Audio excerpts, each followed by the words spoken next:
Cheki wachezaji wa timu nyingi hizi kubwa wanaangalia mikataba yao. Yaani sasa hivi Neo Maema umwambie kitu na kukwekeni na bleach kabisa.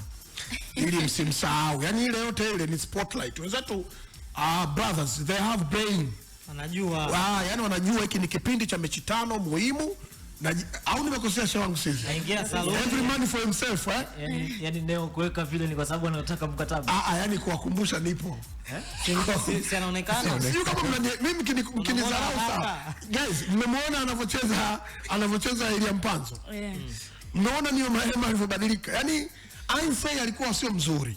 Ila sasa hivi amejikaza. Bichi inamuwashawasha uwanjani na yani niliona wachezaji mbadilika kweli sisi. Sio kama naeleweka. Yani hata muongeza njaa. Sio kama wachezaji unaelewa vizuri. Kila mtu ana target yake.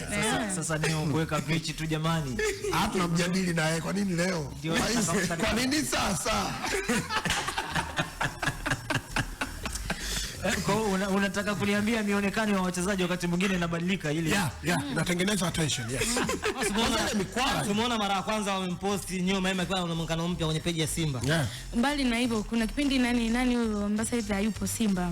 Huyu Soa alipobadilisha naye akaanza kuweka breach. Na hisi ilikuwa hivyo. Mbona Joshua Mutale alibadilisha na akaondoka?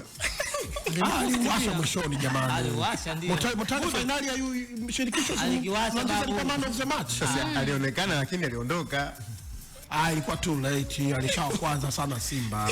Neo Maema anataka mkataba mpya. Still here. Alipanga kaweka pitch. Afwe.